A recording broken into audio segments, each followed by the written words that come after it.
जो तेजस्वी प्रसाद की बात आप करते हैं वो मुख्यमंत्री लायक नहीं है। अभी उनको तेजस्वी यादव मुख्यमंत्री लायक नहीं है। नहीं हैं।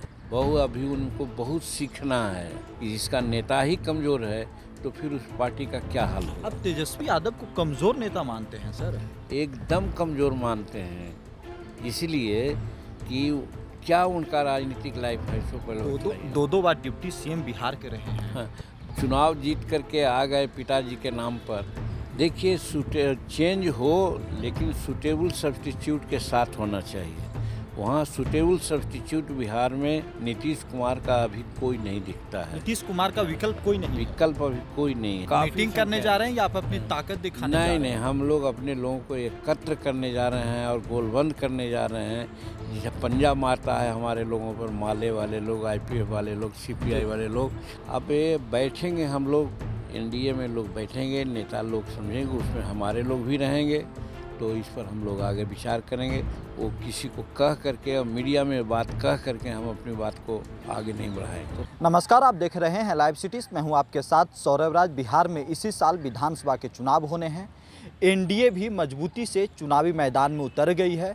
तेजस्वी यादव बिहार में घूम रहे हैं। मेरे साथ बात करने के लिए भारत सरकार में मंत्री और एनडीए के सबसे महत्वपूर्ण घटक दल हिंदुस्तानी अवाम मोर्चा के संरक्षक जीतन राम मांझी हैं। इनसे बात करेंगे कि इनकी तैयारी कैसी है और कैसे ये लोग आगे बढ़ रहे हैं। सर, अब बिहार में इसी साल विधानसभा के चुनाव होने हैं। दिल्ली में बीजेपी को काफ़ी ज़्यादा फायदा हुआ, लेकिन कहा जा रहा है कि बिहार अलग है। बिहार में बीजेपी एनडीए को इस बार कुछ नहीं मिलेगा। जो ऐसा कहते हैं कि बिहार में एनडीए को कुछ नहीं मिलेगा, हम समझते हैं कि राजनीतिक परिपक्वता उनमें नहीं है।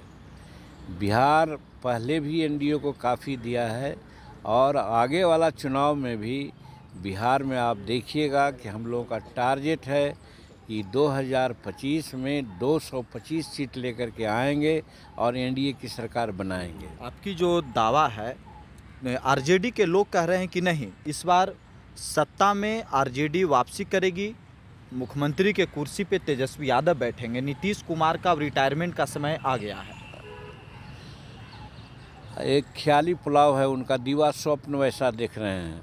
हम समझते हैं जो तेजस्वी प्रसाद की बात आप करते हैं वो मुख्यमंत्री लायक नहीं है। अभी उनको तेजस्वी यादव मुख्यमंत्री लायक नहीं है। अभी उनको बहुत सीखना है और बहुत कोई आंदोलन के ऊपर जो नहीं है वो इसलिए हैं कि लालू प्रसाद और राबड़ी देवी के पुत्र हैं।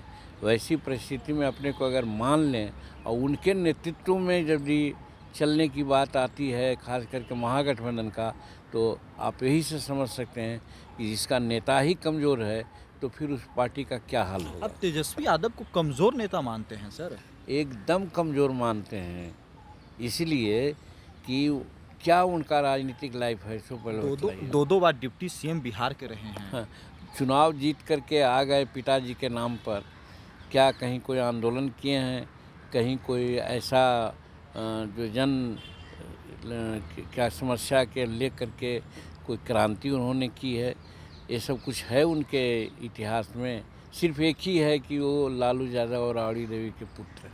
आपकी पुरानी लड़ाई है आरजेडी से, आप हमेशा तेजस्वी यादव को छोटा कोई साबित करते हैं। लड़ाई नहीं, लड़ाई हमारी नहीं, व्यक्तिगत कोई लड़ाई नहीं है, सैद्धांतिक लड़ाई है। और इसलिए भी लड़ाई है कि अगर तेजस्वी प्रसाद जी आते हैं या इंडिया के लोग जो हैं बोलते हैं, उनका कोई ऐसा सिद्धांत नहीं है, कोई ऐसा मकसद नहीं है जिससे कि जन सरोकार का मामला कहा जाए। एक ही उनका सरोकार है कि हम सत्ता कैसे प्राप्त करें, जबकि इधर एनडीए के लोग सत्ता के लिए नहीं, जन कल्याण के लिए लड़ रहे हैं। आप नीतीश कुमार जी की बात करते हैं कि वो बुजुर्ग हो चुके हैं। क्या बुजुर्ग हो चुके हैं? 76 वर्ष का उम्र कोई बहुत बड़ा उम्र नहीं होता है, या 90-92 वर्ष में अभी भी लोग उनके राजनीति अंदर करते हैं। ऊर्जा, वो चीज़ें हैं जो पहले 2005-10 के समय में हुआ करती थी। आप देख रहे हैं हर जिला में जा कर के आज प्रगति यात्रा कर रहे हैं, चाहे गर्मी हो या ठंडा हो, हर मौसम में जा कर के लोगों से मिलजुल रहे हैं और बिहार का विकास को देख रहे हैं। जो जवान आदमी नहीं कर सकता है वो कर रहे हैं। तो इसलिए नीतीश कुमार जी में ऊर्जा की कोई कमी नहीं मैं मानता हूँ। ये पिछले 20 सालों से नीतीश कुमार मुख्यमंत्री के कुर्सी पे बैठे हुए हैं। बीच में आप भी बैठे थे मुख्यमंत्री के कुर्सी पे। उसी को लेकर के अब आपके विरोधी कहते हैं कि अब समय पूरा हो गया है नीतीश कुमार का, अब बिहार की बागडोर किसी युवा के हाथ में जाना चाहिए। देखिए, चेंज हो लेकिन सूटेबल सब्स्टिट्यूट के साथ होना चाहिए। वहाँ सूटेबल सब्स्टिट्यूट बिहार में नीतीश कुमार का अभी कोई नहीं दिखता है। नीतीश कुमार का विकल्प कोई नहीं है। विकल्प अभी कोई नहीं है। वैसी परिस्थिति में वहाँ 2025 में नीतीश कुमार के नेतृत्व में ही सरकार बनेगी। हमारे भाजपा के लोग भी कह रहे हैं, हम भी कह रहे हैं। एनडीए में ये सर्वसम्मति से ये विचार बन गई है कि नीतीश कुमार ही अगला हमारा चेहरा नहीं, हो। ऐसा तो नहीं सर कि चुनाव के बाद, चुनाव परिणाम के बाद बीजेपी कुछ खेला कर देगी, क्योंकि आप तो नरेंद्र मोदी के काफ़ी करीबी हैं, उनके काफ़ी भरोसेमंद साथी हैं। कुछ ऐसा भी प्लान बन रहा है? देखिए, इसको अंग्रेजी में कहा जाता है हाइपोथेटिकल क्वेश्चन। हाइपोथेटिकल क्वेश्चन का आंसर नहीं दिया जा सकता। क्या होगा कहा नहीं जा सकता, लेकिन जो वर्तमान परिस्थिति है उस परिप्रेक्ष्य में हम यही कहना चाहते हैं कि नीतीश कुमार हर तरह से बिहार का बागडोर संभालने लायक हैं और एनडीए के लोग यही विचार में अभी हैं कि उन्हीं के नेतृत्व में 2025 का चुनाव हम लोग लड़ेंगे। सबकी नज़रें जीतन राम मांझी के ऊपर हमेशा रहती है। लगता है कि मांझी साहब क्या बोलेंगे, किधर क्या करेंगे, किसी को कुछ पता नहीं चलता। आप खुश हैं एनडीए में सर? अब न खुश होने का कौन सवाल है भाई। एक हिंदुस्तानी अवाम मोर्चा का एमपी जीत करके भारत में आया है और केंद्रीय मंत्री बना है, और केंद्रीय मंत्री में भी अहम विभाग दिया गया है। नरेंद्र मोदी जी ये कह के दिए हैं विभाग कि मैं अपना विजन का विभाग दे रहा हूँ। तो इससे ज़्यादा और क्या हो सकता है। और आज भी हम उन्हीं के इसी प्रेरणादायक शब्द के आधार पर आज हम एड़ी चोटी का पसीना एक कर रहे हैं ताकि हमारा विभाग जो है एमएसएमई आगे बढ़े। अब लोग जानने भी लग गए हैं, जान भी रहे हैं, हर जगह प्रचार प्रसार कर रहे हैं। सोशल मीडिया पे आपकी खूब तारीफ आजकल हो रही है। लोग कह रहे हैं कि मांझी साहब कोशिश कर रहे हैं, बिहार में कुछ काम लाने की, काम करने की कोशिश कर रहे हैं मांझी साहब। अब कहाँ पर क्या हो रहा है मीडिया की बात मैं नहीं कर सकता हूँ। हाँ, ये ज़रूर है, हम जब विभाग में आए तो हमने देखा कि एमएसएमई विभाग में प्रायः पश्चिम भारत और दक्षिण भारत में ही काम हुआ है। और प्रधानमंत्री जी पूर्वोदय की बात करते हैं, बिहार सहित पूर्वोत्तर भारत के विकास की बात करते हैं। उस दृष्टिकोण से एमएसएमई इन इलाका में बहुत कम काम किया है विभाग, इसीलिए हम लगे हुए हैं। आपने देखा अभी असम का दौरा मेरा हुआ, आपने देखा कि बिहार में हमने गया में खास करके टेक्निकल सेंटर की रिकवर का उद्घाटन कराने जा रहे हैं। 5 गो एक्सटेंशन सेंटर है, उसको हम लोग ने स्वीकृति दी है। इस तरह से बजट में भी आपने देखा होगा कि प्रधानमंत्री जी बहुत काफ़ी एमएसएमई के बारे में चर्चा करते हैं और एमएसएमई को आगे बढ़ाना चाहते हैं।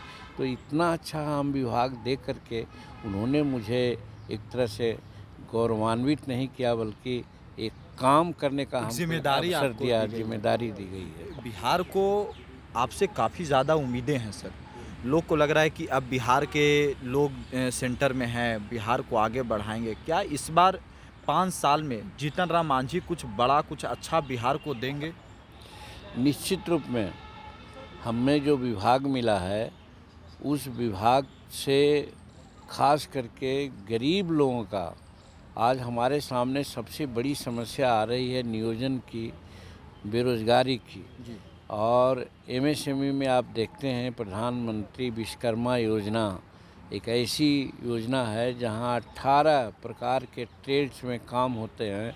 वे सब छोटे छोटे ट्रेड हैं जो गांव घर में उसको हम लोग देखते हैं। हजाम हैं, बढ़ी हैं, लोहार हैं, सुनार हैं, ये सब लोग हैं। जो जूता बनाने वाले लोग हैं, माला बनाने वाले हैं, अगरबत्ती बनाने वाले लोग हैं, ये लोग को आज तक किसी ने नहीं देखा। और यहाँ पर काफ़ी संभावनाएं हैं कि इनको हम मदद करेंगे तो हमारा बिहार में जो बेरोज़गारी की समस्या है वो दूर होगी। इसीलिए हमारे प्रधानमंत्री जी ने टारगेट दिया है 17 सितंबर 2023 को योजना का लॉन्च करते हुए हम लोगों को टारगेट दिया है कि 30 लाख लोगों को हम 5 साल में नियोजन दे देंगे और हम उस ओर आगे काफ़ी बढ़ रहे हैं। एक सवाल और छोटा सा सवाल पूछ लेते हैं सर कि हिंदुस्तानी अवाम मोर्चा को बिहार विधानसभा चुनाव में एनडीए के अंदर कितना सीट चाहिए? देखिए, यहाँ पर प्रजातंत्र है और सभी मिल कर के हम लोग काम करते हैं।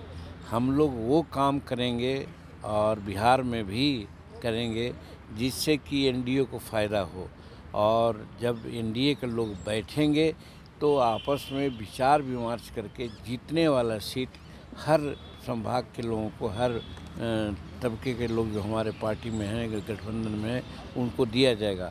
और इसी दृष्टिकोण से हिंदुस्तानी अवाम मोर्चा को भी लोग आंकेंगे और जो सीट जीतने लायक है वो सीट मिलेगी। वैसे हम बहुत मीटिंग कर रहे हैं, प्रखंड में मीटिंग किया और विधानसभा में मीटिंग किया, जहानाबाद में मीटिंग किया, जमालपुर में मीटिंग किया, घोसी में मीटिंग किया।